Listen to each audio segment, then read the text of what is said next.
सरस्वती नमः। सूत जी ने कहा, हे सौनकादि महर्षि गण, मदार के फूलों से गुथे हुए केस वाली दिव्य वस्त्रों से विभूषित पार्वती जी को तथा मुंडमाला से सुशोभित शिव जी को, जो दिगंबर रहते हैं, ऐसे शिव जी को मैं बारंबार प्रणाम करता हूँ। कैलाश पर्वत के रम्य शिखर पर विराजमान शिव जी से पार्वती जी ने पूछा कि हे महेश्वर, आप मुझे कोई गुप्त से गुप्त तर रहस्य की बात बताने की कृपा करें।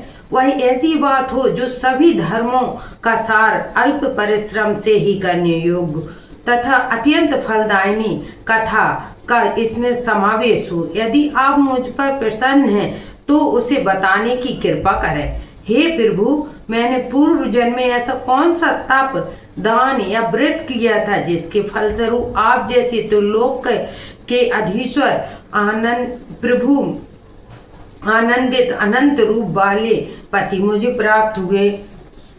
शिव जी ने कहा, हे देवी, अब मैं तुमसे सर्वोत्तम व्रत का कथन कहता हूँ, क्योंकि तुम मेरी प्रेयसी हो। अतः मैं तुमसे इस गुप्त व्रत को बतलाता हूँ। जिस प्रकार ताराओं में चंद्रमा, ग्रहों में सूर्य, चारों वर्णों में ब्राह्मण, क्षत्रिय, वैश्य और शूद्र हैं, मैं ब्राह्मण, देवों में विष्णु, नदियों में गंगा, पुराणों में महाभारत, वेदों में श्रुक, साम और आठव में समावेश और इंद्रियां, सामवेद और इंद्रियों में मन श्रेष्ठ है। उसी प्रकार पुराणों में एवं वेदों का सर्वस्व उसी प्राचीन व्रत का मैं तुमसे कथन कहता हूँ। तुम स्थिर होकर चित्त लगाकर सुनो। पूर्व काल में मैं जिस व्रत को तुमने किया था, उसी के प्रभाव से तुमको हमने पत्नी का स्थान दिया और तुम्हें स्थान प्राप्त हुआ। प्रेयसी होने के कारण ही मैं तुमसे इस व्रत को प्रकट करता हूँ।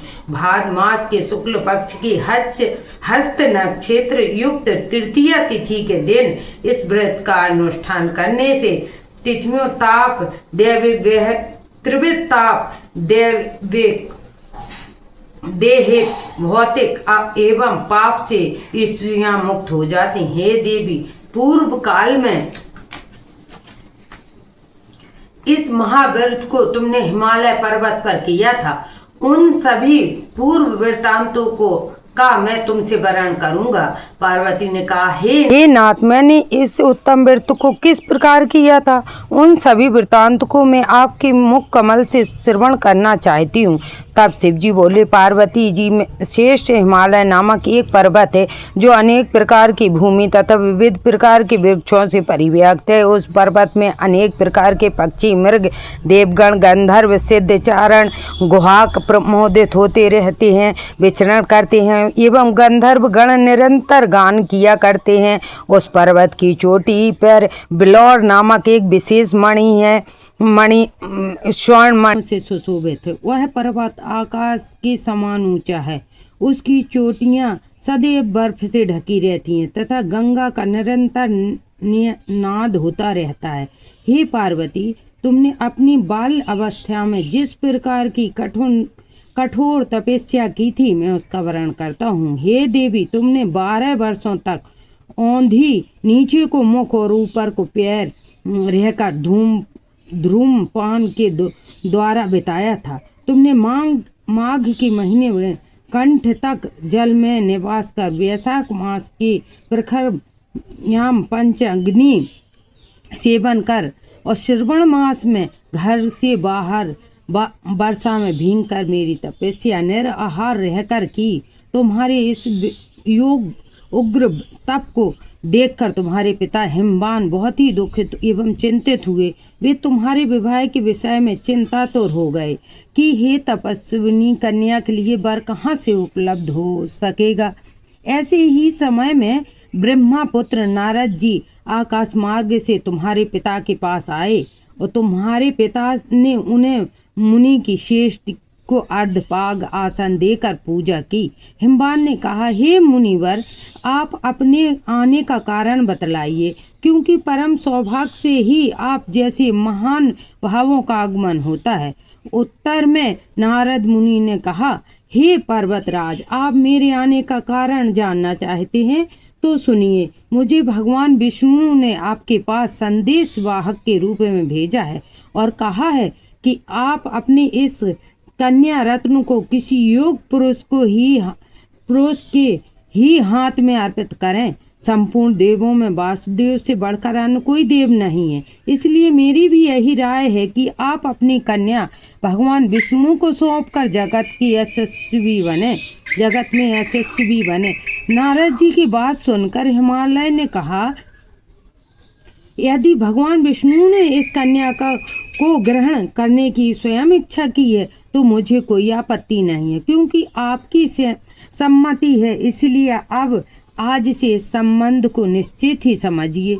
हिमवान द्वारा इस प्रकार का निश्चयतात्मक उत्तर पाकर नारद जी उस स्थान से अंतर्ध्यान होकर शंख चक्र गदा एवं पद्मधारी विष्णु के पास उपस्थित हुए। उन्होंने हाथ जोड़कर प्रणाम करते हुए विष्णु भगवान से कहा, हे देव, मैंने आपका विवाह संबंध पर्वतराज हिमवान की पुत्री पार्वती से निश्चय कर दिया है। उधर हिमवान ने प्रसन्न होकर तुमसे कहा कि हे पुत्री, मैंने तुम्हारा विवाह भगवान विष्णु के साथ पक्का कर दिया है। पिता द्वारा विपरीत तक वाक्य सुनकर तुम अपनी सखी के घर चली गई। वहां भूमि पर कुंठित होकर अत्यंत विलाप करने लगी। तुम्हें रुदन करते देख तुम्हारी सहेली ने तुमसे पूछा कि हे देवी, तुमने अपने दुख का कारण मुझे बताओ, हम सभी निसंदेह आपका कार्य पूर्ण करूंगी। सखियों के द्वारा आश्वासन पाकर तुमने उत्तर दिया, हे सखी, आप सभी सुनिए, मेरी इच्छा महादेव जी के साथ विवाह करने की है, परंतु मेरे पिता ने मेरी इच्छा के विरुद्ध कार्य किया है। उन्होंने विष्णु भगवान के साथ विवाह करने का नारद जी को वचन दे दिया है।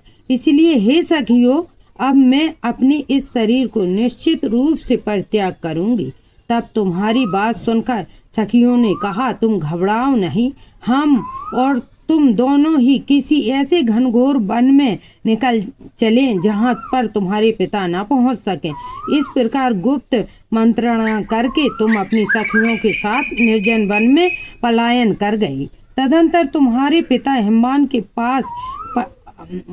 हिमवान ने पास पड़ोस के प्रत्येक घरों में तुम्हारी खोज की, किंतु तुम्हारा कहीं पता न लगा। तुम्हारे पिता ने तुम्हें ना पाकर मन में संदेह किया कि कहीं किसी देव, दानव, किन्नर आदि ने मेरी पुत्री का अपहरण तो नहीं कर लिया। वे सोच में पड़ गए कि मैं अब नारद जी को क्या जवाब दूंगा, क्योंकि मैंने उनसे विष्णु के लिए पुत्री का विवाह का वचन दे दिया है। अब मैं उपहास का पात्र बनूंगा। ऐसा सोचते सोचते वे घबरा कर मूर्छित हो गए। उनकी संज्ञान शून्य होते ही सभी लोग उनके समीप एकत्रित होकर उनसे पूछने लगे, हे पर्वतराज, आप अपनी मूर्छित अवस्था का कारण मुझे बतावें। कुछ स्वस्थ होने के बाद हिमालय ने उन लोगों से कहा, मेरी कन्या का किसी ने अपहरण कर लिया, अथवा हो सकता है किसी विषधर सर्प ने डस लिया, अथवा सिंह, ब्याघ आदि ने किसी हिंसक पशु ने भक्षण कर लिया हो। यही मेरे दुख का कारण है। न जाने मेरी पुत्री कहाँ चली गई है, अब मैं क्या करूँगा। ऐसा कहते हुए हिमालय इस प्रकार कांपने लगे जैसे किसी प्रचंड आंधी में वृक्ष हिलने लगते हैं। तत्पश्चात तुम्हारे पिता तुम्हारी खोज में भयानक जंगल के भीतर अग्रसर हुए। इधर तुम तो पहले से अपनी सखियों के साथ उस भीषण वन में जा चुकी थी। उस स्थान पर एक नदी प्रभावित हो रही थी। वहां एक गुफा कंदरा भी था। तुमने उसी गुफा में जाकर आश्रय लिया। निराहार रहकर मेरा बालकमयी मूर्ति से पार्वती से स्थापना की।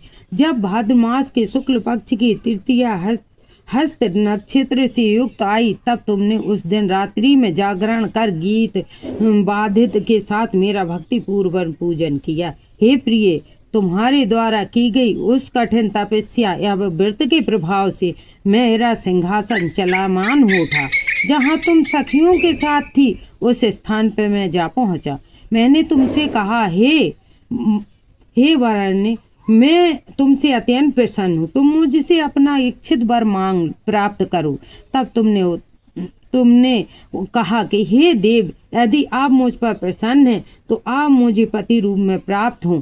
मैं तथास्तु, ऐसा ही हो कहकर पुनः अपने कैलाश पर्वत पर आ गया। मेरे चले जाने के बाद तुमने प्रातः काल नदी में स्नान कर मेरी स्थापित मूर्ति का विसर्जन किया। इतना करने के बाद तुमने अपनी सखियों के साथ पारायण किया।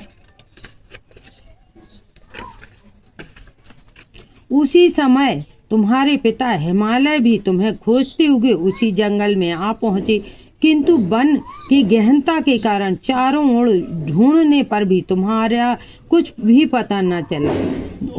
उन्हें लगा अब तो वे निराश होकर भूमि पर गिर पड़े। पुनः उठने के बाद हिमालय ने 2 कन्याओं को सुप्त अवस्था में देखा। उन्हें निकट आकर तुम्हें गोद में उठा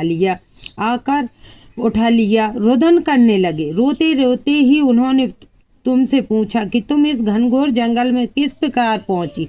पिता की बात सुनकर तुमने उनसे कहा, हे तात, मैं अपना विवाह शिव जी के साथ करना चाहती थी, परंतु मेरी इच्छा के प्रतिकूल आपने विष्णु भगवान से मेरा विवाह संबंध स्थिर कर दिया। इसी कारण से रुष्ट होकर मैं अपनी सखियों के साथ गृह का परित्याग कर इस भीषण वन में चली आई। हे तात, यदि आप मुझे घर ले जाना चाहते हैं तो मुझे महादेव जी से विवाह करने की आज्ञा दीजिए। मेरा ऐसा ही दृढ़ निश्चय है। तुम्हारे इस दृढ़ निश्चय को जानकर तुम्हारे पिता ने तथास्तु ठीक है कहा और वे तुम्हें अपने साथ घर वापस ले गए। घर पहुंचने पर मेरे साथ तुम्हारा पारिग्रह हुआ। उसी व्रत के प्रभाव से तुमने अचल सौभाग्य प्राप्त कर लिया। मैंने आज तक इस व्रत का कथन किसी से नहीं किया। हे देवी, तुमने अपनी सखियों द्वारा अपित हरण की गई हो, इसी से इस व्रत का नाम हरिताल का व्रत पड़ा। जय हो। जो कहानी कहता है सुनता है, उनकी सबकी मनोकामनाएं भोलेनाथ पूर्ण करते हैं। जय हो महादेव।